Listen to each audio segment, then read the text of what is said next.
Evangelho narrado por João, capítulo 5, versos 19 a 29. Por favor, mantenha a sua Bíblia aberta nesse texto.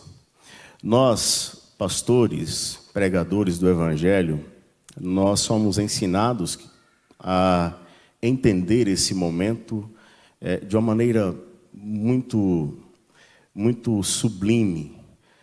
O momento da exposição da palavra é um momento muito sério para a vida de um pregador. Nós aprendemos que, nesse instante, nós estamos falando de vida e de morte. Isso tem a ver com o efeito que a mensagem deve produzir em nossos corações no que diz respeito àquilo que nós experimentaremos. Ou seja, nós estamos lidando agora, no momento da exposição, com o destino eterno dos homens.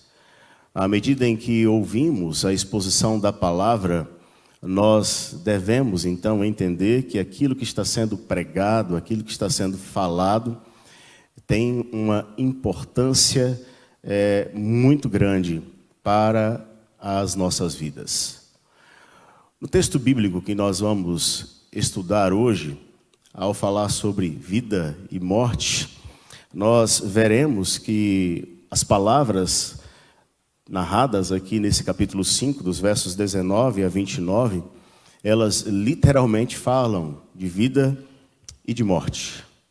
Mas não falam meramente de vida e de morte, mas falam especialmente da autoridade de Jesus sobre a vida e a morte. Ou até podemos dizer, da autoridade de Jesus sobre a morte e a vida. Antes de ler o texto bíblico, eu quero trazer à sua memória aquilo que está em Gênesis capítulo 1, 2 e 3. Quando nós lemos o livro de Gênesis no capítulo 1, 2 e 3, nós vamos ver a criação de todas as coisas. O Senhor forma o universo, cria também o homem, a mulher.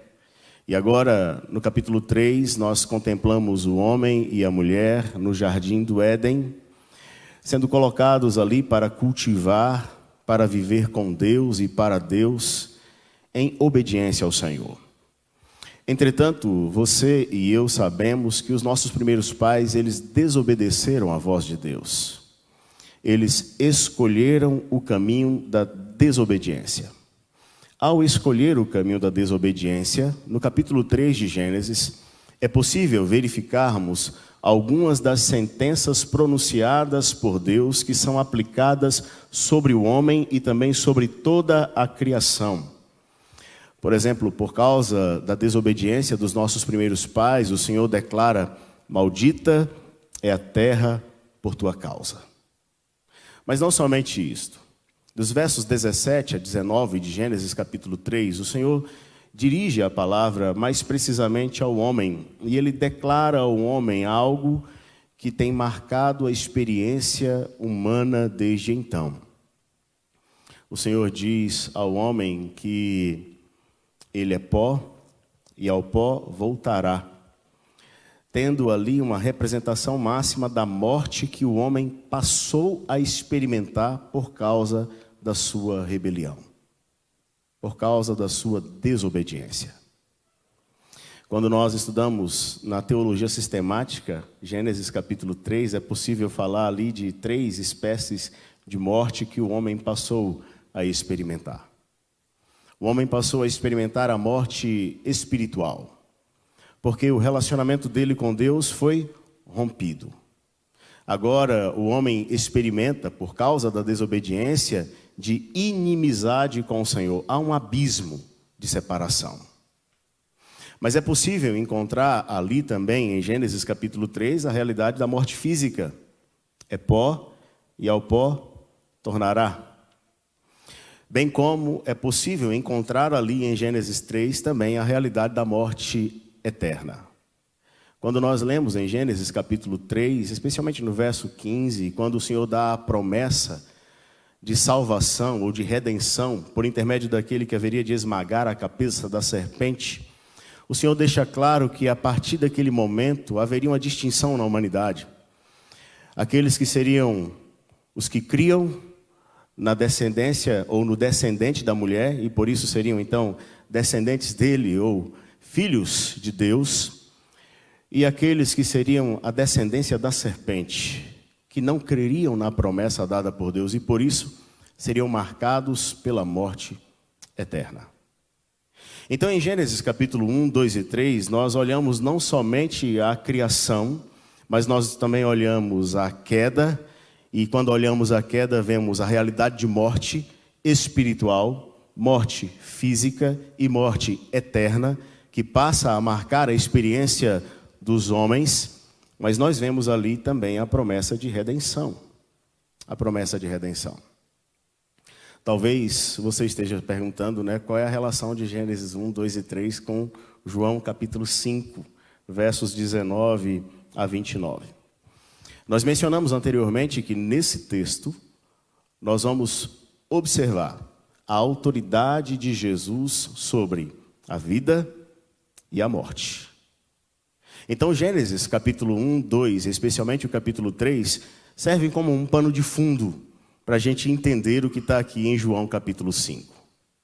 Por favor, olhe para o texto sagrado e veja no verso 18 que o Senhor Jesus, ele está enfrentando oposição por parte dos religiosos daqueles dias.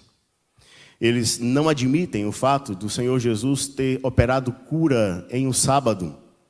E pior do que isso, eles não admitem o fato de Jesus falar que é filho de Deus. Porque quando Jesus falava que era filho de Deus, Jesus estava se tornando igual a Deus. Então, eles olhavam para Jesus não somente como alguém que quebrava a lei, mas como alguém que blasfemava contra o próprio Deus. E por isso era digno de morte. Veja o verso 18, eu lerei. Por isso, pois, os judeus ainda mais procuravam matá-lo. Porque não somente violava o sábado, mas também dizia que Deus era seu próprio Pai, fazendo-se igual a Deus. Agora, diante desse cenário de oposição, o Senhor Jesus vai falar algumas palavras, e nestas palavras de Cristo, ele reafirma a sua autoridade, por de fato ser Deus, e exemplifica essa autoridade nesse texto que nós vamos ler a partir de agora. Por favor, acompanhe na leitura. Então lhes falou Jesus: em verdade vos digo que o Filho nada pode fazer de si mesmo, senão somente aquilo que vir fazer o Pai, porque tudo o que este fizer, o Filho também semelhantemente o faz. Porque o Pai ama ao Filho e lhe mostra tudo o que faz. E maiores obras do que estas lhe mostrará, para que vos maravilheis. Pois assim como o Pai ressuscita e vivifica os mortos, assim também o Filho vivifica aqueles a quem crer. E o Pai a ninguém julga, mas ao Filho confiou todo o julgamento, a fim de que todos honrem o Filho do modo porque honram o Pai. Quem não honra o Filho, não honra o Pai que o enviou. Em verdade vos digo, quem ouve a minha palavra e crê naquele que me enviou, tem a vida eterna, não entra em juízo, mas passou da morte para a vida. Em verdade vos digo que vem a hora e já chegou, em que os mortos ouvirão a voz do Filho de Deus, e os que a ouvirem viverão. Porque assim como o Pai tem vida em si mesmo, também concedeu ao Filho ter vida em si mesmo, e lhe deu autoridade para julgar, porque é o Filho do homem. Não vos maravilheis disto, porque vem a hora em que todos os que se acham nos túmulos ouvirão a sua voz e sairão. Os que tiverem feito o bem para a ressurreição da vida, e os que tiverem praticado o mal para a ressurreição do juízo. Vocês podem verificar que nos primeiros versos, verso 19, verso 20, especialmente, o Senhor Jesus está reafirmando a sua autoridade por dizer que ele e o Pai são um. E aquilo que o Pai faz, ele também pode fazer, porque os dois são um.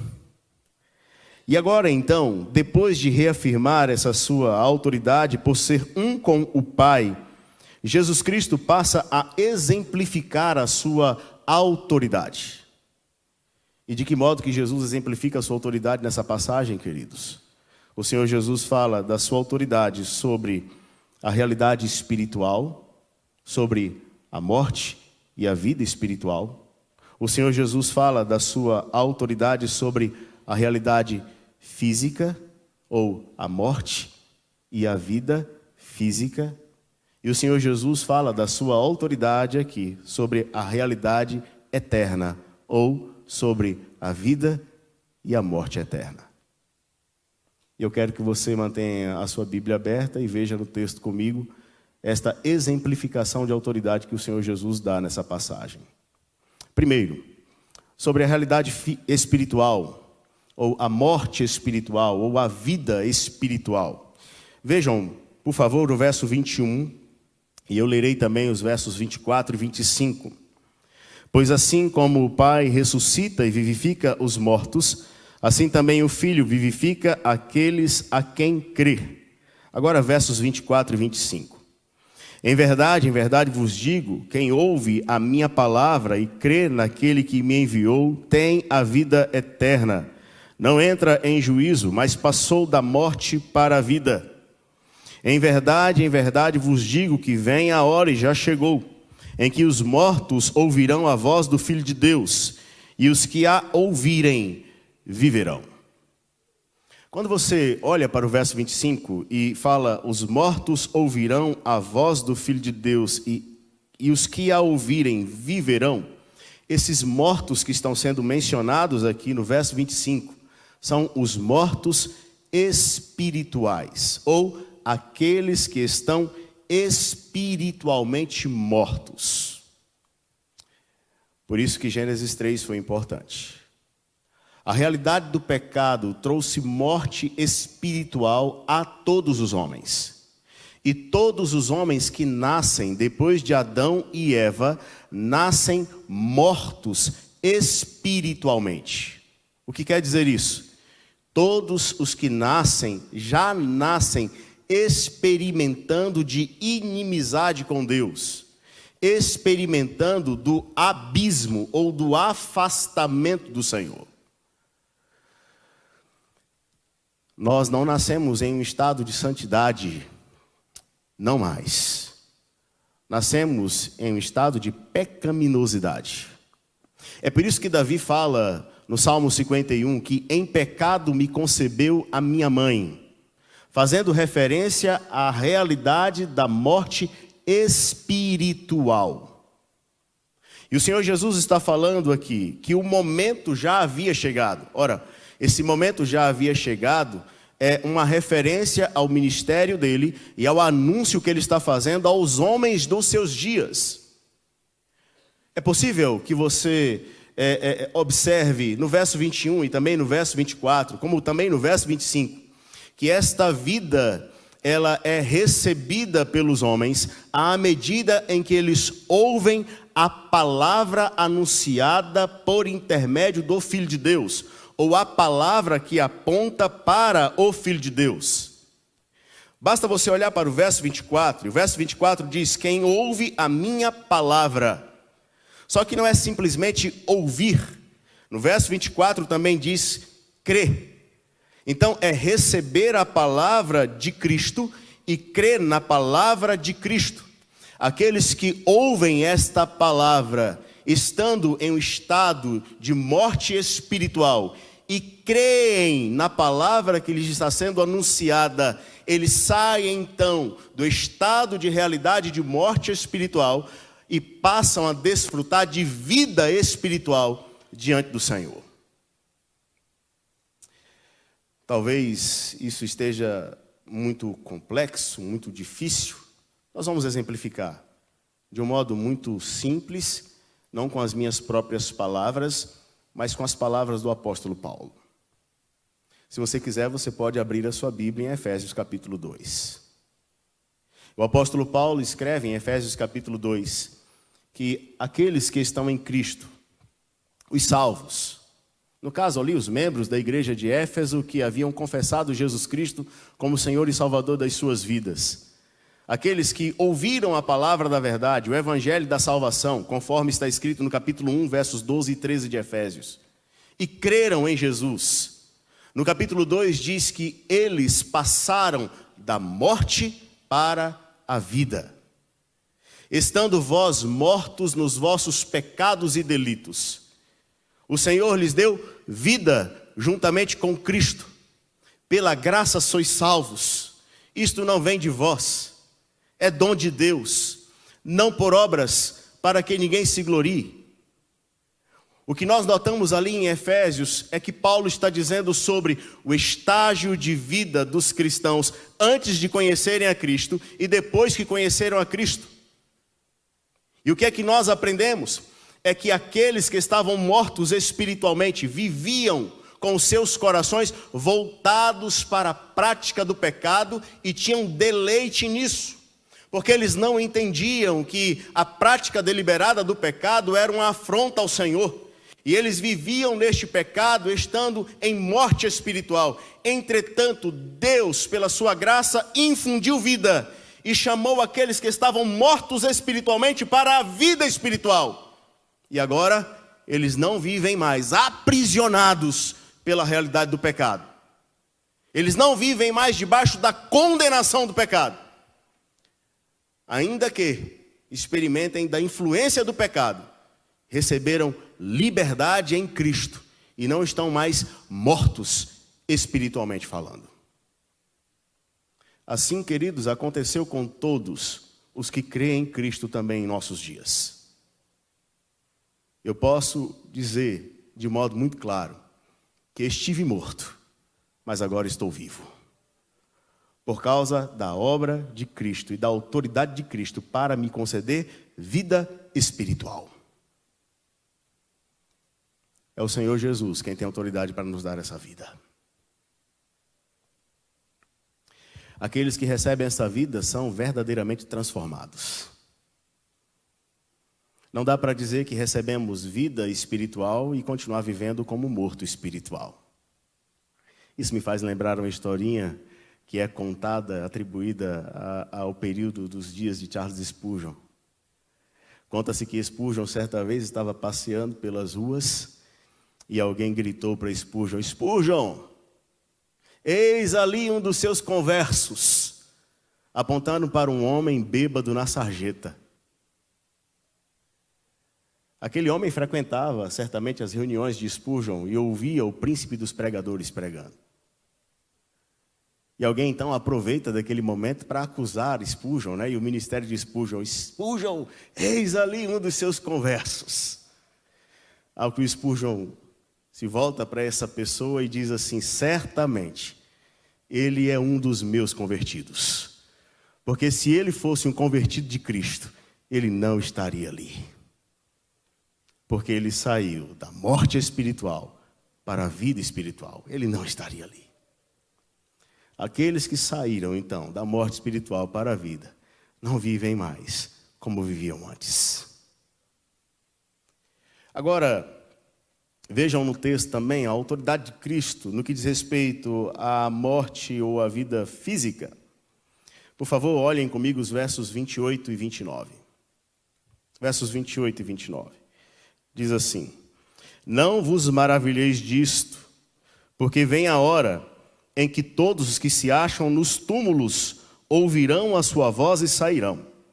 Os que tiverem feito o bem para a ressurreição da vida, e os que tiverem praticado o mal para a ressurreição do juízo. Agora sim, o Senhor está falando uma palavra dirigida àqueles que experimentaram a morte física. E aqui, permita dizer o seguinte: tanto os que estão mortos espiritualmente, quanto os que estão vivos espiritualmente, estão sujeitos neste tempo a experimentar a morte física.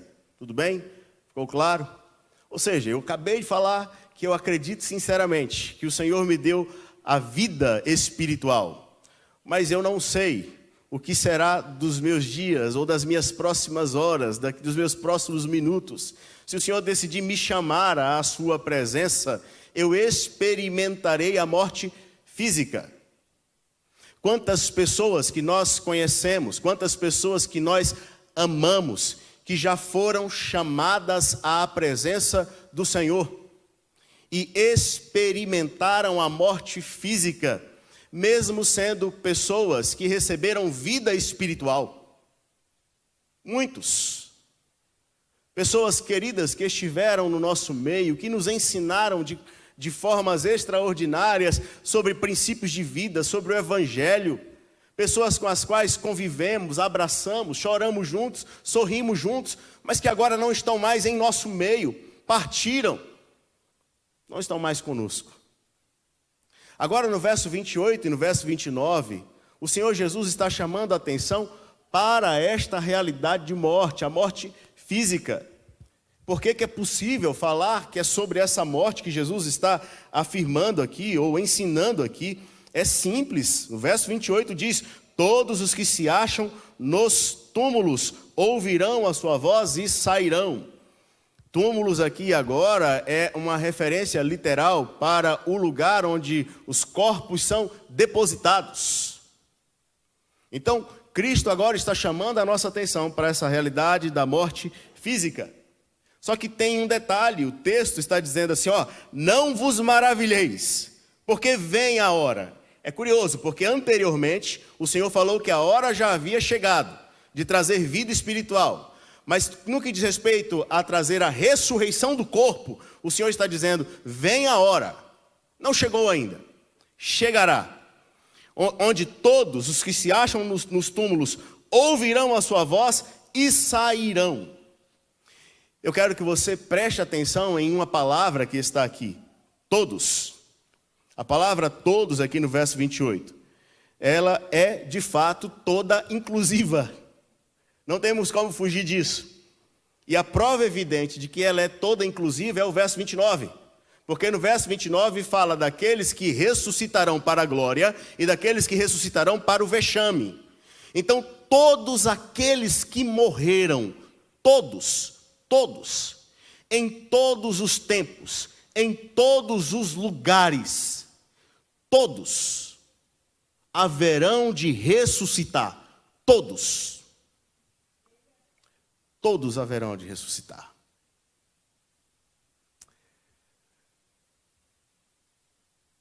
Será um evento que não dá para a gente imaginar. Agora, uma pergunta que vem decorrente disso é: quando? Quando isso vai acontecer? O apóstolo Paulo nos ajuda a entender isso. Quando ele escreve a sua carta aos Tessalonicenses, ele vai dizer o seguinte, que aqueles que estão vivos, de modo algum, precederão os que morreram no encontro com o Senhor nos ares. E ele fala que os mortos ressuscitarão primeiro. Depois nós, os que estivermos vivos, seremos transformados, arrebatados para o encontro com o Senhor nos ares. Ou seja, a ressurreição dos mortos acontecerá quando o Filho de Deus voltar, na segunda vinda de Cristo. Aqueles que morreram ressuscitarão. Todos. Tanto os que morreram tendo vida espiritual, quanto os que morreram em um estado de morte espiritual, ressuscitarão. Para quê? Para receber um corpo incorruptível. Um corpo que não acaba mais. Os que morreram em Cristo receberão esse corpo para ter um gozo eterno com o Senhor.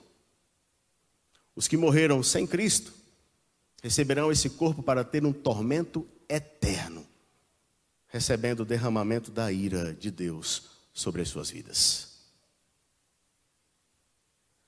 Qual é a garantia de que isso vai acontecer? A garantia de que isso vai acontecer é o próprio Senhor Jesus. Ele é a vida. Em João capítulo 11, ele amplia o conceito quando ele fala: eu sou a ressurreição e a vida. A ressurreição de Cristo é a garantia de que todos ressuscitarão. Porque ele venceu a morte. Agora, queridos, olhemos então para o terceiro aspecto.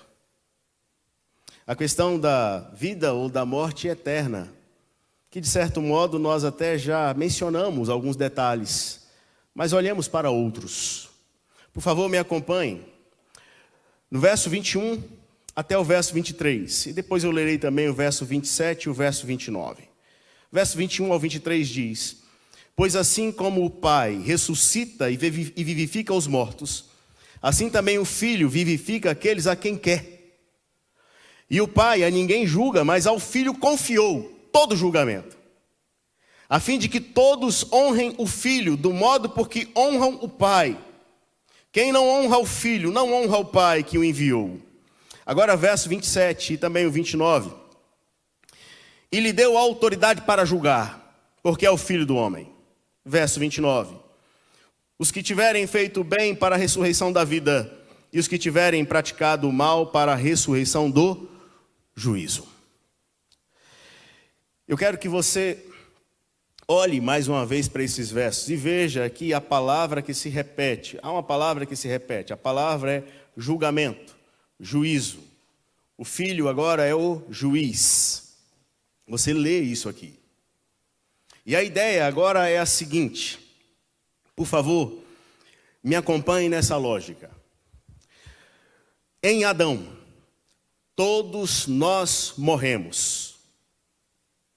Depois de Adão, todos nós nascemos mortos espiritualmente falando.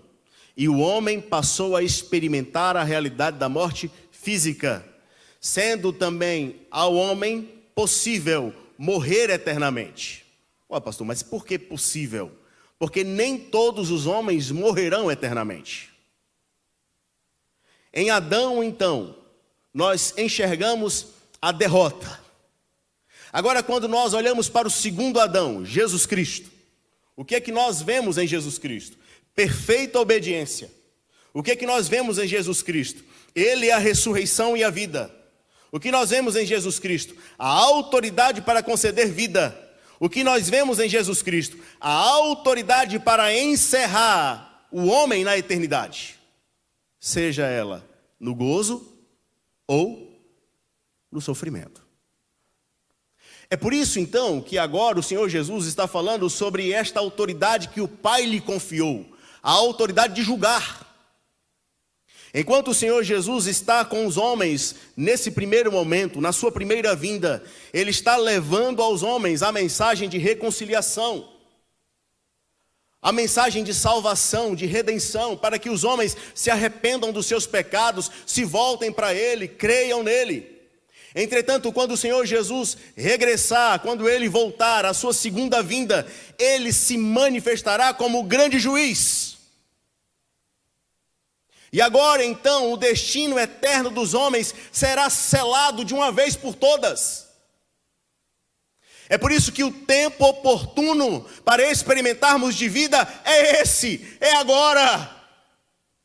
Meu irmão, minha irmã, em nome de Jesus, não brinque com o tempo que o Senhor tem lhe dado. A oportunidade de viver com Deus e para Deus está sendo dada para você e para mim agora.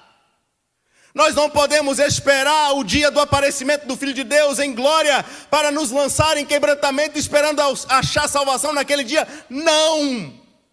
Naquele dia toda língua confessará, todo joelho se dobrará, toda. Entretanto, nem todos farão essa confissão para a salvação. Alguns, mesmo sendo condenados, haverão de se prostrar e confessar. Mas que irônico, agora não serão mais salvos, serão condenados. O tempo é agora. Por isso você e eu não podemos brincar de ser cristão, brincar de seguir a Cristo. É vida ou morte, é destino eterno. No verso 28, o Senhor fala: a ressurreição acontecerá, então o Filho do Homem aparecerá. E aí o que é que vai acontecer? Aqueles que ressuscitarão, alguns ressuscitarão para a glória, está no texto sagrado. os que estiverem feito o bem para a ressurreição da vida, e os que estiverem praticado o mal para a ressurreição do juízo. 2 detalhes sobre esse verso. Primeiro deles, o Senhor Jesus está citando a profecia de Daniel, capítulo 12, verso 2. Desde o Antigo Testamento a ressurreição dos mortos está sendo ensinada.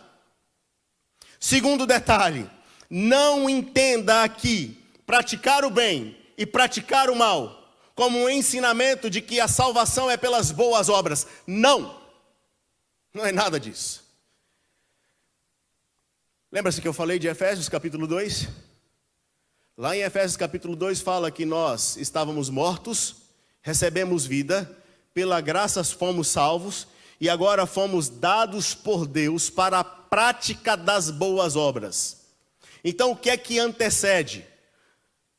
É a prática das boas obras para ser salvo ou é a salvação para praticar boas obras? É a salvação para praticar. Nós somos chamados para praticar boas obras porque experimentamos de salvação em Cristo.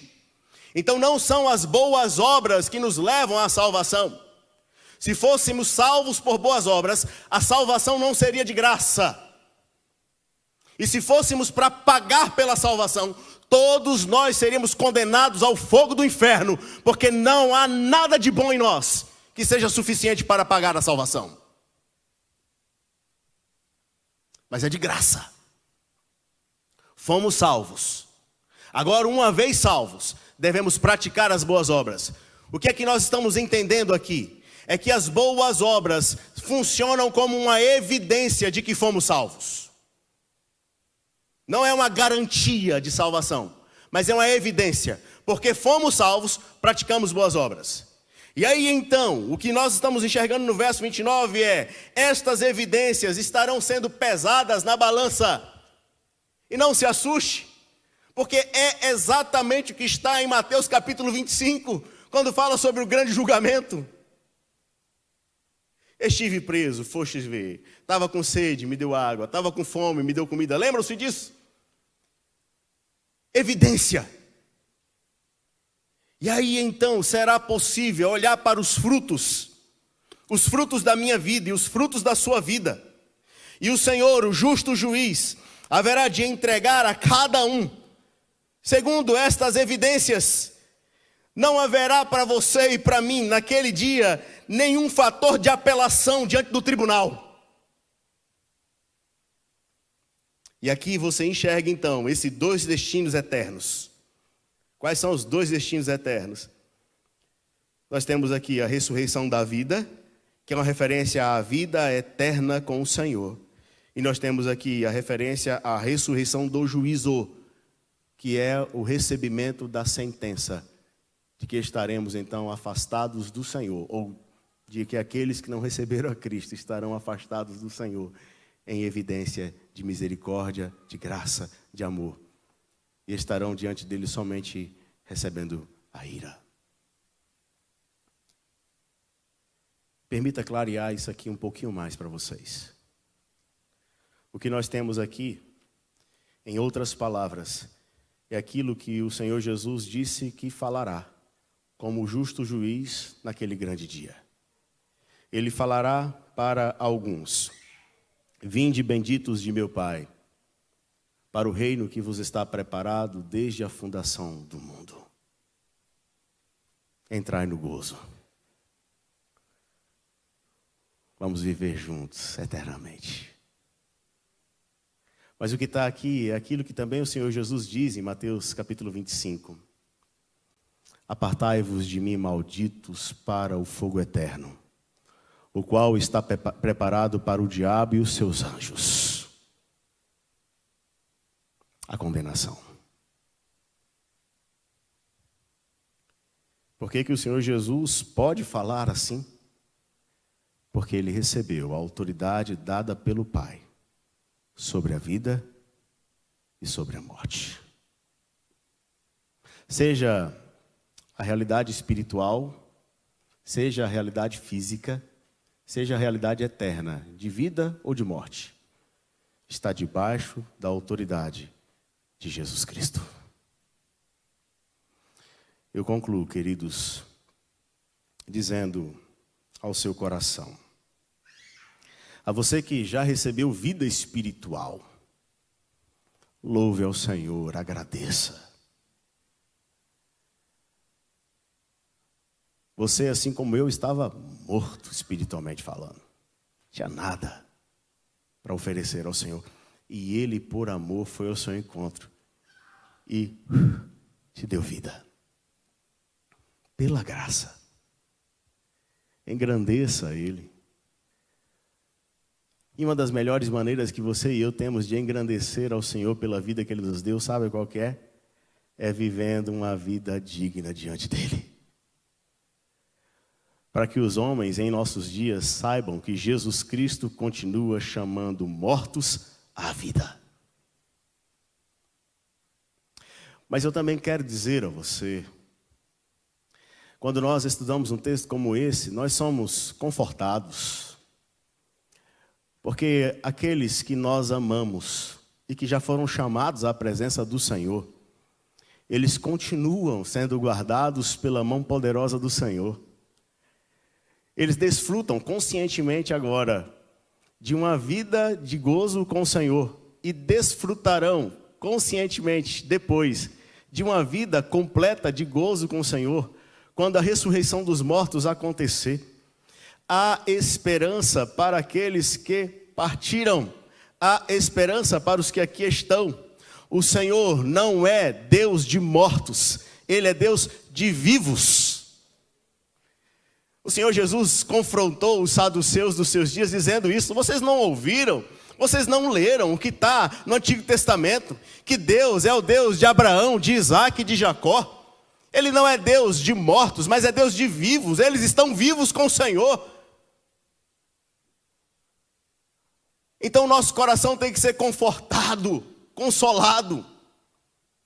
Infelizmente, tristemente, essa realidade da morte física ainda tem sido experimentada por todos nós. Quando as nossas famílias choram e lamentam por entes queridos que partiram, ou até mesmo quando o nosso próprio momento chegar. Mas nós não podemos nos comportar diante da morte física como se fôssemos derrotados. Não, o Senhor Jesus venceu a morte e Ele é a garantia da ressurreição final de todos. Por isso sejamos consolados. Sejamos consolados. Mas ainda, vejam que o fato de termos crido em Cristo, recebido vida espiritual, nos faz ter em nosso coração uma viva esperança, uma ardente esperança, de que um dia desfrutaremos de vida eterna, no sentido de glória eterna com Ele. E vejam só a glória eterna que Ele está reservando para nós. É uma realidade onde não haverá mais dor, onde não haverá mais luto, onde não haverá mais lágrimas, porque as primeiras coisas passaram e tudo se fez novo. E nós estaremos com Ele na glória eterna. E isso acontecerá porque o Senhor Jesus tem autoridade para aplicar isso na nossa vida.